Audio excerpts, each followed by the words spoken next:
Betty's Cooking Channel. Today we are on part 3 of the pre-prep Thanksgiving dinner.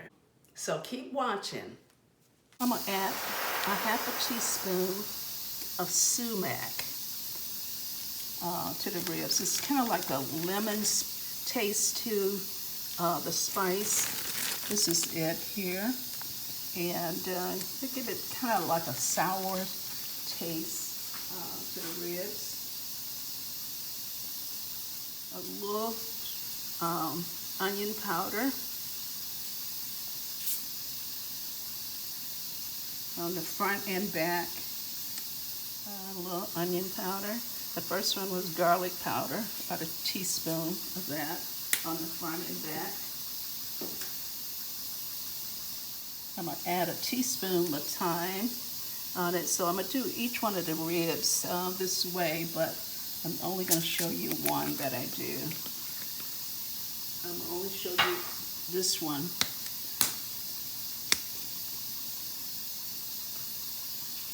Okay, this is paprika that on the ribs. And you want to kind of pat that in. You want to do both sides of the ribs. And add some basil on the top. Okay, and the last ingredient, I will add in a little instant coffee to the top of it and the bottom. Now I'm going to go ahead and wrap this rib up. That way it's ready to go on the grill. I believe I'm going to be grilling if it doesn't rain on Monday.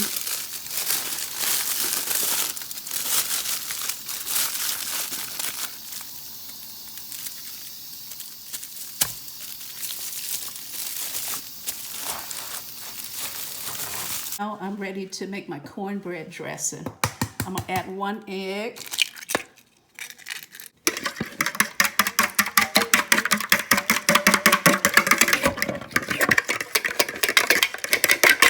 Okay, now I'm going to add my milk. That's 1.5 cups of milk. And mix that up together.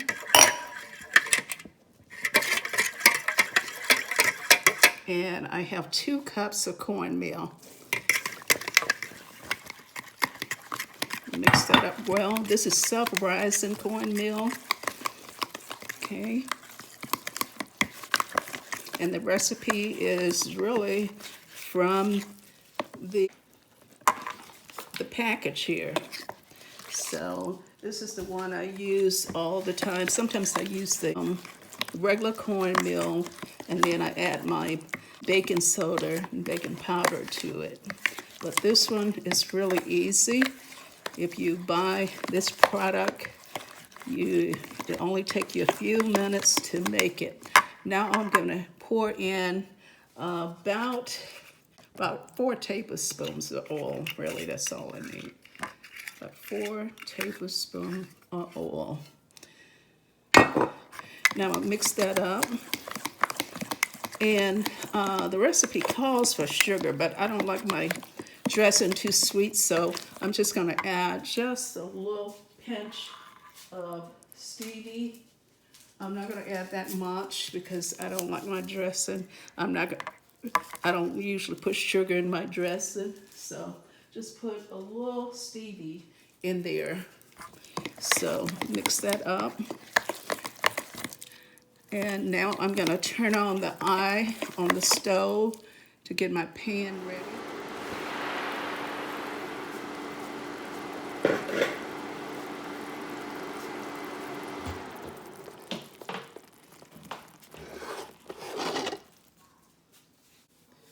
Alexa, let me know when 25 minutes is up. 25 minutes, starting now.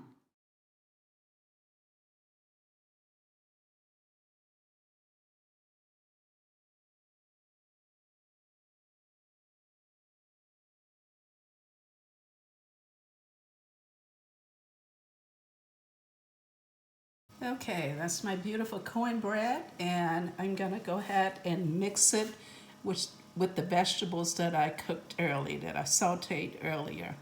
So let me do that and cool off, so I'm gonna cut it so that it's easier for me to crumble and put in this bag, and then I'm gonna put it in the refrigerator. Okay, tomorrow I will be adding some stock to the dressing tomorrow, because right now the stock is really hot.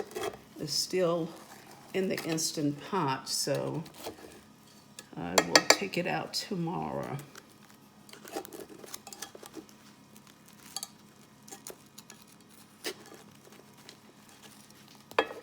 Okay, I'm gonna go ahead, let me get a bag, a plastic bag. I'm gonna just crumble the bread up in this bag.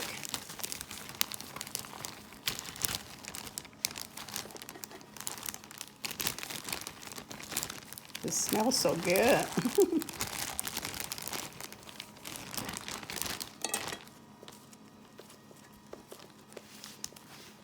The bread is so tender and moist.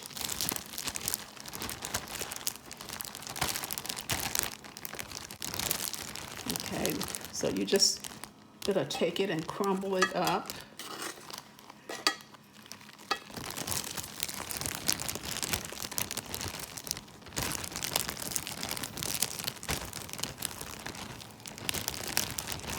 And I really don't add any white flour at all to my dressing.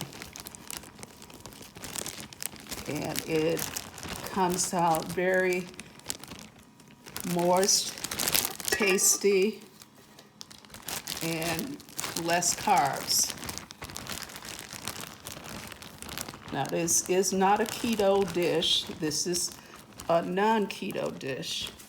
This is a Southern style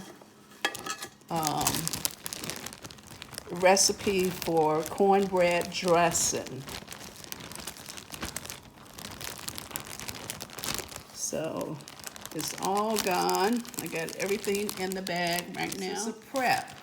This is how you prep your food for Thanksgiving. Start on it a couple days before, and that way each day you could do something. You could prep something every day up until Thanksgiving, until the time you get ready to cook it. Because, I mean, if you do it this way, you won't be tired on the day that you're gonna have your dinner party. You'll be very relaxed. See how I'm mixing this with my hand? I'm just mixing all of the vegetables into the dressing, and it really, you could tell the difference because the seasoning is gonna be all the way through this dressing. So now I'm giving you my Southern recipe for my dressing. So now you can make dressing if you don't know how to make dressing, okay? And I tell you, if you try this recipe, they're gonna think you're the best cook around. You're gonna have people inviting themselves over to your house for Thanksgiving. So this is why I decided to do this Thanksgiving prep, so that you'll get an idea how I make my cornbread dressing. So my chicken and stock is still on in the Instant Pot. I will take that out a little bit later and let you see it. See how all the bell peppers and onions are mixed in there? It smelled delicious. So now I'm gonna just take this and place it in the refrigerator. Welcome to Betty's Cooking Channel. This morning I'm making a chocolate cake in a 9x13 pan, like my mother used to make for us when we were growing up. So that's what I'm gonna do today. I have 2 cups of all-purpose flour. This is a non-keto cake. We have family that's coming over today that are not keto, so I'm preparing this for them. This is a really good cake. I'm gonna tell you the ingredients as we go along. I'm trying to get this flour to go through. in this bowl.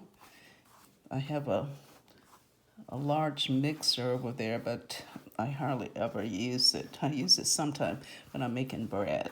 I like making bread in my large mixer I have over there. Okay. See, this is my large mixer I have. I also have a hand mixer that I use sometimes. I'm adding 3/4 cup of cocoa powder.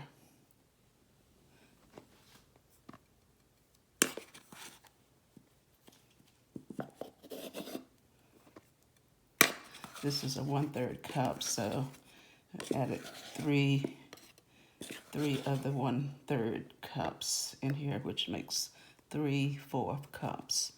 Okay, that should do it.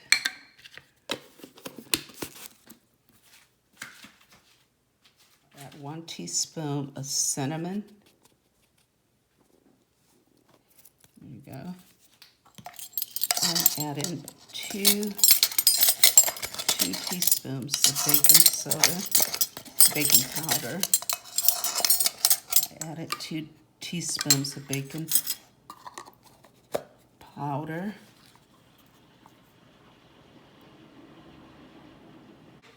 And I'm going to add 1 teaspoon of soda.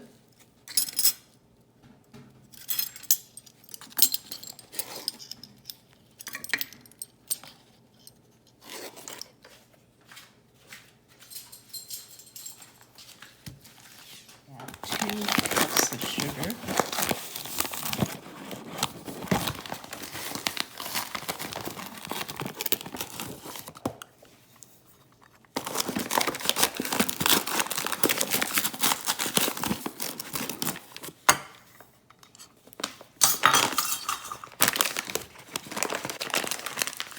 And I'm going to add 1/4 teaspoon of salt.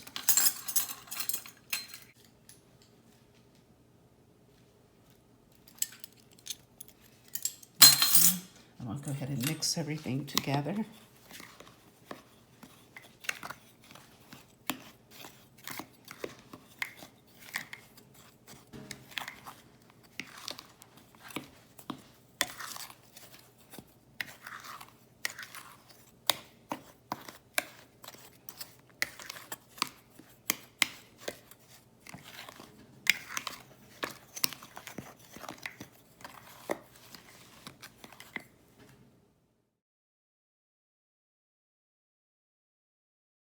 Still wouldn't know what's wrong with me this morning. I got 1 cup of water. I'm gonna place it in the microwave for 45 seconds. Be back.